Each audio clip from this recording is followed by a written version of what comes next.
Today, annual New Zealand house prices fall for the first time since 2011.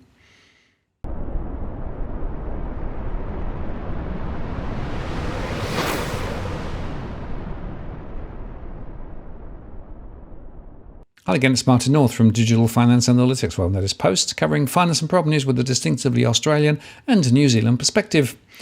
The REINZ released their July 2022 data, and it tells a continuing story of a weaker market as activity and prices continue to ease back, and New Zealand house prices are falling now in July. And that's the first median price annual fall since 2011.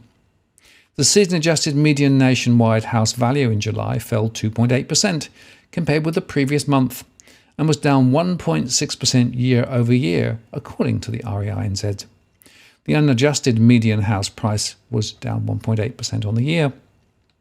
While the median property price is slowing an annual decrease, affordability remains an obstacle for many, which is now being driven by rising interest rates, inflation, and tighter lending criteria, said Jen Baird, Chief Executive of REINZ, in their news release.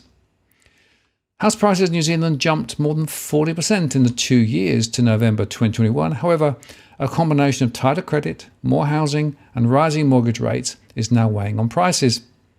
Kiwibank senior economist Jeremy Couchman said in a note that the first fall in 11 years might be a shock, but it needs to be noted that the price falls only put house prices back to levels seen last May. Nevertheless, house prices are further to fall in the current cycle as credit conditions remain tight and confidence is lacking, he said. The Reserve Bank of New Zealand, which must consider house prices in its policy deliberations, began raising the cash rate in October last year, describing house prices as unsustainable. Since then, it says it expects prices to fall 15% from their peak in November. ANZ Bank said in a note that housing was now decidedly cool, and there was not much in the economic outlook to stop that. The REINZ said New Zealand's winter property market continues its recent trend, slowing from a pace of sales and price rises of last year. Properties are staying on the market longer, and median prices are dipping. Across New Zealand, median prices of residential property decreased 1.8% annually from $825,000 in July to $810,000 in July 2022. Month on month, this represented a 4.7% decrease from $850,000 in June. The median residential property price for New Zealand, excluding Auckland, increased 4.5% annually from $688,999 in July 2021 to $720,000 in July 2022. But there was a month-on-month decrease of 2.7% from $740,000. The median price in Auckland was down 5.6% compared to July last year, from $1,165,000 to $1,100,000 in July 2022. Auckland also recorded a month-on-month decrease of 4.3%, down from $1,150,000 in June. In fact, Auckland was one of 5 regions to see an annual decrease in the median price. In Wellington, the median price was down 5.9% annually, from $860,000 to $809,100 in July 2022. Tasman was down 4.6% annually, from $839,000 to $800,000, and Otago was down 3.7%, from $670,000 to $645,000. That said, some regions are still seeing double-digit annual median price growth. The median price in Nelson was up 16.3% on July 2021 figures, from $688,000 to $800,000, and Taranaki saw the annual median price increase 15.9% on the same period last year, from $535,000 to $620,000. West Coast was up 14.7% from $296,500 to $340,000, and Canterbury saw an annual increase of 13.6% from $597,000 to $678,000. 2 territorial authorities achieved record medians. Those were the Haurunai district in Canterbury and the Grey district in West Coast. So the REINZ said that in more affordable regions, we have continued to see significant growth compared to larger markets such as Auckland and Wellington. Buyer demand remains intact in Canterbury and specifically Christchurch, reflecting the region's strong performance over the past months. On the other hand, the Wellington market hasn't fared so well. According to local agents, the number of attendees for At Open Homes has fallen, and the days on market have increased to 61 days in July 2022, and sales activity has eased. Stock is staying on the market for longer, and the properties selling are those where vendors have to meet the market. Real estate markets are cyclical, they said. After a period of strong upward momentum, it is slowing. However, prices tend to decrease more slowly than they increase, and after a period of stability, the market tends to regain momentum, and median prices start to climb. We're in the easing part of the cycle. Of course, they're talking the book. What would you expect?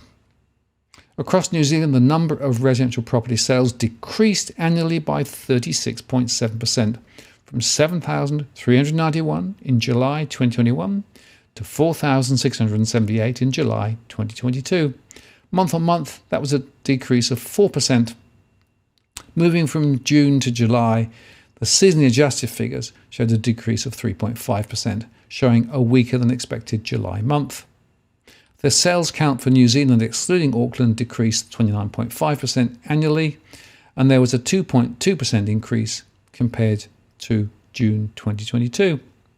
All regions saw an annual decrease in the number of sales. However, several regions saw a month-on-month increase. Those with the greatest annual percentage decrease were the West Coast, which decreased 54.9% annually from 5123, Auckland, which decreased 48.7% annually from 2,767 to 1,419, Northland, which decreased 44% annually from 243 to 136, and Waikato, which decreased 43.5% annually from 742 to 419. While Gisborne saw the greatest month-on-month increase, up 57.7% on June, followed by Hawke's Bay, which increased 39.4%. While overall the data shows a 4% decrease in sales activity across New Zealand as we move from June to July, they said, we note variation when we look at sales across the regions. Overall sales counts have been declining since July 2021. A combination of increasing interest rates, inflation, supply chain affected cost structures, they're all contributing to current market dynamics as people show caution, which slows demand. At the same time, the number of properties available for sale has increased significantly compared to 2021, up 107.8% annually. The increased volume of stock on the market is not the result of distressed vendors, they said. New Zealand's high employment rate and banks' lending conservatism continue to support the ability for homeowners to handle the impact of rising interest rates. Of course, they'd know that, wouldn't they? Rather, it is because buyers have stepped back, some deterred by successive initiatives to dampen investor appetite, others hampered by changes in the Credit Contracts and Consumers Financing Act and the reintroduction of LVRs. Baird commented, "How do they know, I ask? How do they know? Do they survey householders? I don't think so." Prices have come down from the November 21 peak, and in July we saw the annual median price decrease nationally, indicating many vendors are adjusting expectations to meet the market. Agents across the country report that they're starting to see demand return from first home buyers in the market, and some are seeing renewed interest from investors. Well, they would say that, wouldn't they? The REINZ House Price Index for New Zealand, which measures the changing value of residential property nationwide, showed an annual decrease of 2.9% from 3,928 in July to 3,814, down 10.8% from its peak in November 2021. And for New Zealand, excluding Auckland, the HPI increased 0.1% annually, and 4 of the 10 regions had a negative HPI movement, and those were the same regions as last month. Auckland saw an annual decrease in the house price index of 7.1%. Wellington was down 12.7% on the index compared to July last year. That's the largest annual drop in the region's HPI since records began.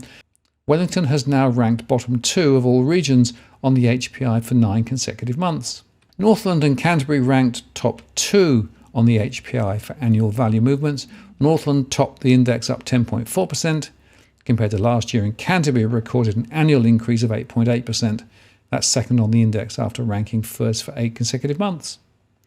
All regions have decreased in HPI movements over the past 3 months, with a national decrease of 4.9% for the 3 months ended the 31st of July. And across New Zealand, the median number of days to sell the DTS, a property in July, was 47, up 16 compared to July 2021. For New Zealand, excluding Auckland, it increased 17 days to 47, and those figures indicate the slower pace of market nationally. The urgency seen in the market from mid to late 2021 has fallen off. The combination of increased stock taking, the pressure off, and buyers waiting to see if prices will decrease further. With a median DTS of 33, Southland had the lowest median DTS of all regions and saw an annual decrease of 1 day compared to July 2021. Canterbury had a median DTS of 35, up 7 days compared to the same time last year. And at 72, the West Coast had the highest median DTS of all regions, its highest since April 2020, followed by Wellington at 61, the region's highest DTS since February 2009. The median days to sell has increased significantly, pointing to a much slowed market pace. At 47, this was the highest days to sell nationally since February 2019, excluding April and May 2020, which were directly impacted by COVID-19 lockdowns. In part, they said this may be down to decreased urgency and increased uncertainty in the market. However, we've also seen a shift in the sales process, with more sales subject to conditions, often subject to finance or sale of another property, and an increase in the number of contracts where conditions weren't able to be met and the sale not completed. Additionally, they said, we're hearing of more negotiation between buyers and sellers. Nationally, the total number of properties available for sale increased 107.8% annually, from 12,684 in July 2021 to 26,358. For New Zealand, excluding Auckland, inventory increased 128.8%, from 6,875 to 15,732. All regions saw inventory levels increase annually by 50% or more compared to the same period last year. For 8 consecutive months, Wellington had over twice the recorded inventory in the same month compared to the prior year, up 171.7%. Hawke's Bay had the largest increase in inventory, up 192.1%, and Nelson was up 187.3%. The Bay of Plenty was up 170%. Waikato saw inventory rising by 164.1%. Gisborne by 131.7%. Taranaki by 170.7%. And Northland by 117% compared to July 2021. Listings were down at 4.4% actually across New Zealand in July, while New Zealand, excluding Auckland, saw an increase of 2.6% compared to July 2021, and Hawke's Bay saw the greatest annual increase in listings, up 26.7%. 7 regions saw new listings decrease in July. The most significant decrease was in Marlborough, down 21%. That supply outweighs demand is evident in the continued increase of stock on the market, up 107.8% nationally compared to July 2021. Properties are staying on the market for longer. The median days to sell in New Zealand has reached 47. Listings decreased year on year, down 4.4%. And they said people are hitting pause. Vendors who are not motivated to sell are not listing their property, perhaps waiting for spring activity. In 2021, we saw low housing stock, increasing competition between buyers, and a general sense of urgency. The reverse is now happening. 9 regions had over twice the number of properties for sale that they did this time last year, which has moderated the market and bought buyers time. Buyers have more choice and more time to consider their options, undertake their due diligence, and find the right property for them. Agents across the regions report vendors are adapting their sales strategy to hit the right chord in the market right now, while the sales process is taking longer. With the right marketing, local knowledge, there are serious buyers ready to make an offer. While the market has been dominated by owner-occupiers, reports suggest first-home buyers, and in some areas investors too, are beginning to re-emerge, increasing the buyer pool. And just worth noting, 458 properties were sold by auction in July 2022. That was 9.8% of overall sales, compared to 26.1% in July 21. That's the lowest percentage of sales by auction since May 2020, excluding the COVID months. For New Zealand, excluding Auckland, 6.6% or just 215 properties were sold by auction in July 2022, compared to 17.8% in July 2021. And the Auckland and Gisborne regions saw 17.1% of properties sold by auction, the highest percentage of sales by auction of all regions. That was followed by Canterbury, where 16.3% of properties sold by auction, and 6.3% in Nelson recorded its highest percentage of sales by auction since November 2021. On the other end of the spectrum, at 4.9%, the Bay of Plenty had its lowest percentage representation of sales by auctions since April 2020 or January 2010, excluding the COVID months. And Northland had its lowest percentage of sales by auction since January 21, and Waikato since June 2020. While the percentage of sales by auction has decreased over the past month, they remain an effective marketing method. The REINZ said auctions are unconditional, which means contracts are exchanged on the fall of the hammer, making for a quicker, more certain sale. And in certain markets, inflation, interest rates and access to finance are seeing buyers show caution. And the pool of buyers able to buy unconditionally has decreased. We are seeing some contracts subject to sale or subject to finance, and buyers are increasingly confident entering negotiations. This shift has seen the number of vendors opting to go to auction and the number of buyers attending auctions decline significantly, said REINZ. And you can see the fallout from these higher interest rates and the tightening of the market.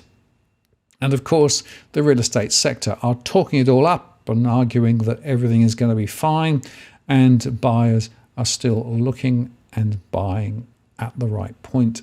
But the truth is, property prices are going to continue to fall, credit momentum is continuing to ease, and for those watching in Australia, this story of New Zealand property falls is what awaits us ahead. So don't assume that prices are going to recover anytime soon in either New Zealand or Australia. The conditions have fundamentally changed. Interest rates are rising, the costs of borrowing are rising, the borrowing power is reducing, and demand is therefore easing back. I'm Martin North from Digital Finance Analytics. Many thanks for watching, and I'll see you again next time.